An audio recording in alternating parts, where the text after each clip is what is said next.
পাখি কথা বলতে পারে কি পারে না? হ্যাঁ বলেন না সবাই, ময়না পাখি কথা বলতে পারে কি না? তো ময়না পাখি কথা বলতে পারে বিদায়ে ময়না পাখিকে আমরা যত্ন করে খাঁচার মধ্যে বন্দি করে ধুই।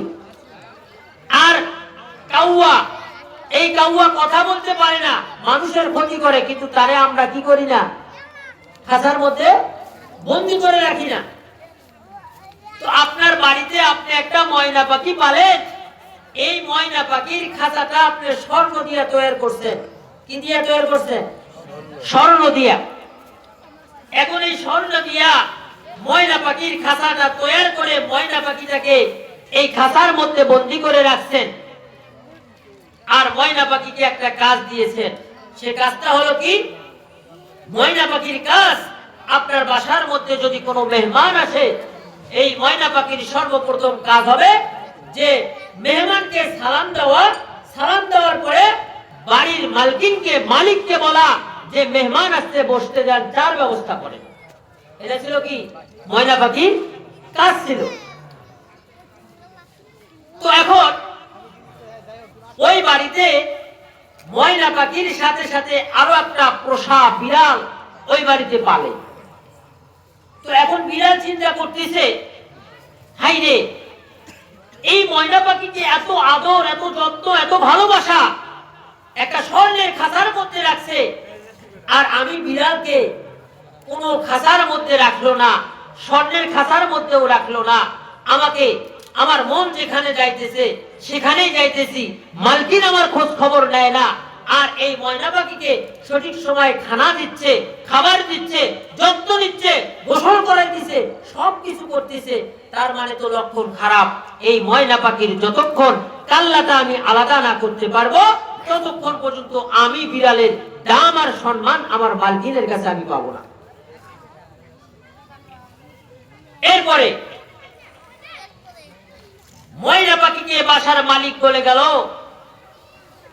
এ ময়না পাখি, আমি বাইরে যাচ্ছি, কোন মেহমান যদি আসে তাকে তুমি বলে দিবা যে বাড়ির মালিক বাড়িতে নাই। এখন বিড়াল অনেক দিন থেকে সুযোগ খুঁজতেছে আর বলতেছে, এই ময়না পাখির কাল্লাটা একটা সুযোগ মতেই এর কাল্লাটা আমি আলাদা করে দেব। বাড়ির মালিক চলে যাওয়ার পরে ময়না পাখির খাঁচার দরজাটা ছিল উদাম। এখন বিড়াল এই সুযোগ পেয়ে ময়না পাখির খাঁচার উপর লাফ দিয়ে চড়ে ময়না পাখিকে বলতে থাকে, হে ময়না পাখি, তোর এত দাম আর এত সম্মান, আর এই দাম আর সম্মানের কারণে আমি বিড়ালকে আমার মালকিন সম্মান করে না, দাম দেয় না, অতএব আজকে তোর কাল্লাটা আমি আলাদা করে নিয়ে যাব, দেখি তোর সম্মান আর দামটা কেমন থাকে। এরপরে বিড়াল লাফালাফি করার পরে ময়না পাখির কাল্লার মধ্যে কামড় দিয়ে ময়না পাখির কাল্লাটাকে আলাদা করে নিয়ে গেছে। নিয়ে যাওয়ার পরে এখন বাড়ির মালিক যখন বাড়ির মধ্যে চলে আসলো, আসার পরে বাড়ির মালিক খাঁচার দিকে তাকায় দেখে ময়না পাখির বডি পড়ে আছে, কিন্তু মাগার ময়না পাখির কাল্লা নেই।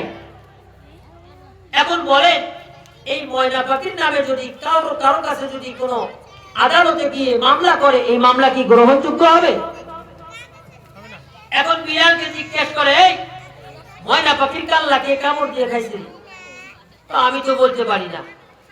এখন এই ময়না পাখির খাঁচার মধ্য থেকে আপনারা আপনাদের জবান দিয়ে বলুন, যে ময়না পাখিকে এত আদর যত্ন ভালোবাসা দিয়ে স্বর্ণের খাঁচার মধ্যে এই ময়না পাখিটাকে বন্দী করে রাখলো, এখন আপনারা বলেন, এই ময়না পাখির খাঁচার মধ্যে যে ময়না পাখির বডিটা পড়ে আছে, বলেন এই ময়না পাখির বডিকে কি আগের মতো আদর যত্ন ভালোবাসা দেবে?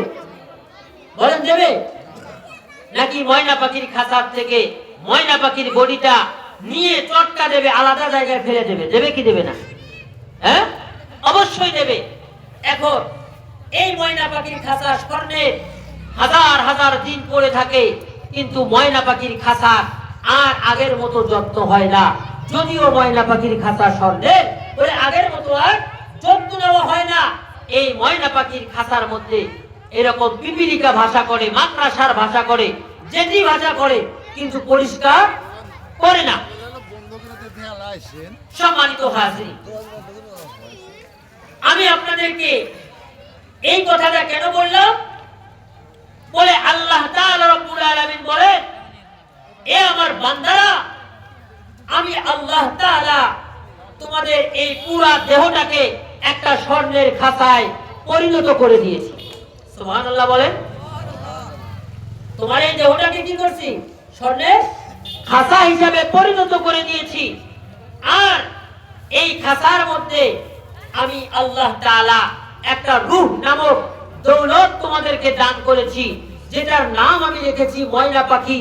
আর এই ময়না পাখি রূহ নামক জিনিসটা যদি তোমার ভিতরে না থাকে, বলে সারা জীবন তপস্যা করলেও তুমি একটা উচ্চ আওয়াজে জোরে কথা বলতে পারবে না। সম্মানিত হাজিরিন, আমার এই কথাটা বলার উদ্দেশ্য এই জন্য, আমি এই কথাটা আপনাদেরকে মেসেজ দিলাম, এই কারণে মেসেজটা দিলাম, বলে আপনার আমার এই দেহটা একটা স্বর্ণের খাতার মতো। এই স্বর্ণের খাতার মধ্যে যতক্ষণ পর্যন্ত ময়না পাখি থাকবে, ততক্ষণ পর্যন্ত আপনার আমার বিবির কাছে দাম আছে, ঠিক কিনা? আওয়াজ দিয়ে বলেন। এই স্বর্ণের খাতার মধ্যে যতক্ষণ পর্যন্ত ময়না পাখি আছে, বলে ততক্ষণ পর্যন্ত আপনার আমার সন্তানের কাছে আমি বাবার দাম আছে। ততক্ষণ পর্যন্ত আমি ওর কাছে দামি আছি, বলে আমার বন্ধুর কাছে সব থেকে বেশি দামি। কিন্তু একটা জিনিস মনে রাখবেন, একটা জিনিস মনে রাখবেন, এই ময়না পাখি যেদিন আপনার আমার এই স্বর্ণের খাতার থেকে বাইর হয়ে চলে যাবে, বলে এই স্বর্ণের খাতার আর চার না পয়সারও কারো কাছে দাম থাকবে না। থাকবে?